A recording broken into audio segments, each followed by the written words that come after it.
जय श्री हरि प्रिय भक्तों, आज हम इस वीडियो में लेकर आए हैं मार्गशीर्ष पूर्णिमा की पावन कथा। तो चलिए शुरू करते हैं। प्रेम से बोलिए हर हर महादेव। महर्षि अत्रि और माता अनसुईया की कथा।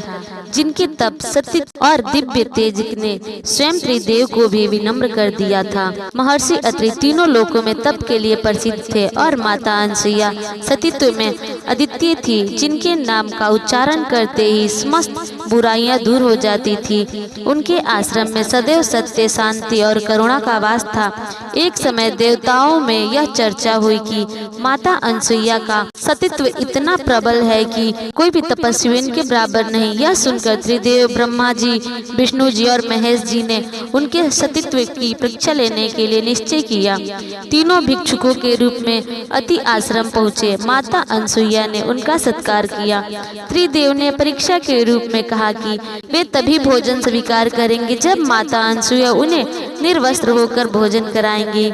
यह शर्त सुनकर संसार में कोई भी स्त्री विचलित हो सकती है, परंतु माता अनसुईया का मन तप के तेज से इतना निर्मल था कि उनके हृदय में किसी विकृति का प्रवेश होना असंभव था। उन्होंने अपनी पवित्रता, सतीत्व और आध्यात्मिक शक्ति के बल पर तीनों देवता यानी त्रिदेव लोगों को छोटे छोटे शिशुओं में बदल दिया। फिर मातृभाव से उन्हें गोद में लेकर स्नान कराया, वस्त्र पहनाया और उन्हें भोजन कराया। माता के इस दिव्य तेज से तीनों देव पूर्णतः नतमस्तक हो गए। उसी समय महर्षि अत्रि आश्रम लौटे।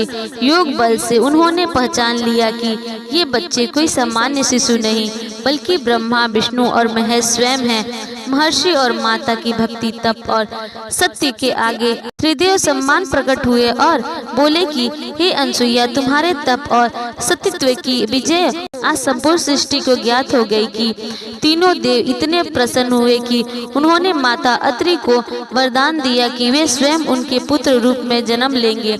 इस प्रकार दत्तात्रेय का दिव्य अवतार हुआ। मार्गशीर्ष पूर्णिमा विशेषतः इस दिव्यता का स्मरण कराती है कि सच्ची निष्ठा, पवित्रता और तप वह शक्ति है जिसके आगे स्वयं देवता झुक जाते हैं। इसी पूर्णिमा पर एक और कथा बड़े प्रेम से हम सुनाने जा रहे हैं। बहुत समय पहले एक प्राचीन नगर में वीरेश्वर नाम का एक पराक्रमी राजा राज्य करता था।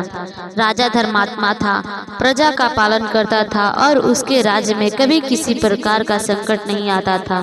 परंतु उसके जीवन का एक ही दुख था, राजा की कोई संतान नहीं थी। राजा और रानी दोनों संतानों के लिए प्रतिदिन भगवान विष्णु की उपासना करते थे, मंदिरों में दीप जलाते, दान देते, लेकिन वर्षों बीत जाने पर भी उनके आंचल में कोई किलकारी नहीं गूंजी। राज्य की जनता भी राजा से बहुत प्रेम करती थी और अक्सर भगवान से यही प्रार्थना करती थी कि राजा के कुल में एक उत्तराधिकारी अवश्य आए। एक दिन एक योगी राज्य में आए। वह तेजस्वी, दिव्य और शांति चित्त थे। राजा ने उन्हें आमंत्रित किया और उनकी सेवा की। योगी ने राजा की समस्याओं को समझ लिया और बोले, राजन, तुम्हारे भाग्य में संतान सुख लिखा है, पर उन्हें जागृत करना होगा।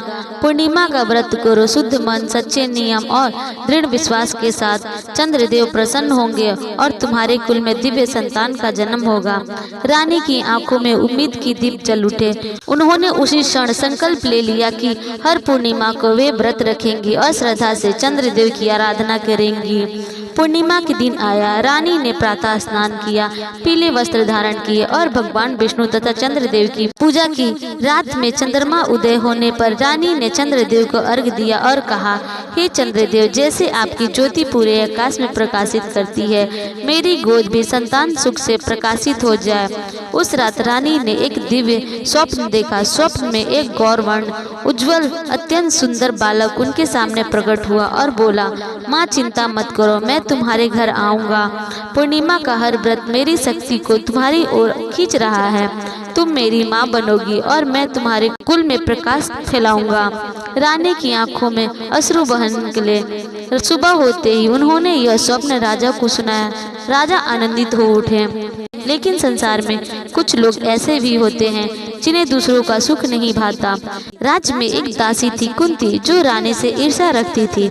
उसे डर था कि यदि रानी को संतान मिल गई तो उसकी महत्ता समाप्त हो जाएगी। कुंती ने हर पूर्णिमा में रानी के व्रत में बाधा डालने का प्रयास शुरू कर दिया। कभी पूजा की थाली छिपा देती, कभी प्रसाद में नमक डाल देती, लेकिन रानी का विश्वास अड़िग था। वह मुस्कुराकर कहती, सच्ची श्रद्धा से किया गया व्रत कभी असफल नहीं होता।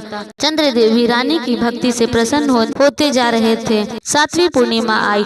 रानी स्नान करके महल से उपवन में पूजा करने गई। जब चंद्रमा निकला और उनकी शीतल किरणों रानी के चेहरे पर पड़ी, अचानक वातावरण में दिव्य प्रकाश फैल गया। हवा सुगंधित हो गई, कमल के फूल अपने आप खिल उठे। पूरे महल में घंटे घंटियाल बजने लगे। एक दिव्य आवाज गूंजी, रानी तुम्हारा व्रत सफल हुआ। कहते हैं कि उसी क्षण रानी गर्भवती हो गई। राजा और पूरी प्रजा में उत्सव जैसा माहौल हो गया। समय बीतता गया, रानी के गर्भ में दिव्य तेज बढ़ता गया, लेकिन कुंती की ईर्ष्या भी बढ़ती गई। एक दिन उसने रानी को धोखे से जहरीला पेय पिलाने की कोशिश की। जैसे ही रानी ने वह कलश उठाया, अचानक चांदी का तेज प्रकाश उस पेय पर पड़ा और वह धुआं बनकर उड़ गया। चंद्रदेव ने रानी की रक्षा कर दी। रानी घबरा गई। कुंती को तुरंत दंडित किया गया और राज्य को समझ आ गया कि देवी की शक्ति रानी के साथ है। पूर्णिमा की दिन था। चंद्रमा आकाश में पूनम की तरह खिला हुआ था। रानी के प्रसव का समय आ गया। सारे राज्य में दीप जलाए जा रहे थे, मंदिरों में कीर्तन हो रहे थे। अंततः रानी ने एक अत्यंत तेजस्वी चंद्रमेखी पुत्र को जन्म दिया। उसके चेहरे पर इतनी दिव्यता थी कि लोग उसे देखते ही भाव विभोर हो जाते। आकाश से फूलों की वर्षा हुई, देवताओं की आवाज आई, यह बालक चंद्रदेव का आशीष है। इसकी आत्मा पवित्र और उज्जवल होगी। यह अपने राज्य को समृद्धि देगा और अपने कुल का महान राजा बनेगा। राजा भावुक हो गए। उन्होंने रानी का हाथ पकड़ते हुए कहा, तुम्हारी भक्ति ने असंभव को भी संभव कर दिया। पूर्णिमा व्रत की शक्ति बहुत है। तभी महल में वही दिव्य योगी प्रकट हुए। उन्होंने राजा और रानी को आशीर्वाद दिया और कहा, पूर्णिमा का व्रत मन, शरीर और आत्मा को शुद्ध करता है। यह चंद्रदेव की कृपा से सौभाग्य बढ़ता है और जो संकल्प लिया जाए उसे पूर्ण करता है। जो स्त्री या पुरुष श्रद्धा से यह व्रत करता है, उसके जीवन में सभी दुख दूर हो जाते हैं। जिसने भी यह कथा सुनी या सुनाई, उसके घर में सुख, शांति और समृद्धि का वास हो गया। चंद्रदेव की कृपा उसके सारे परिवार पर सदैव बनी रही। महल में जय श्री हरि और जय चंद्रदेव की जयकारे गूंज उठे। जो भी भक्त हर पूर्णिमा को यह व्रत करता, उसे चंद्रमा की तरह शीतलता मिलती है। मन की चिंताएं दूर होती है। घर में सौभाग्य और धन का आगमन होता है। संतान की इच्छा हो तो वह भी पूर्ण होती है और जीवन में प्रकाश की प्रकाशना छा जाती है। चंद्रमा की पूर्व शुभ कृपा हमारी अपने परिवार पर बनी रहे। जय श्री हरि, जय चंद्रदेव। अगर आपको यह कथा अच्छी लगी है तो हमारे चैनल के साथ जुड़े रहने के लिए लाइक करें, शेयर करें और सब्सक्राइब करना ना भूलें और कमेंट्स में जय श्री हरि, जय चंद्रदेव जरूर लिखें।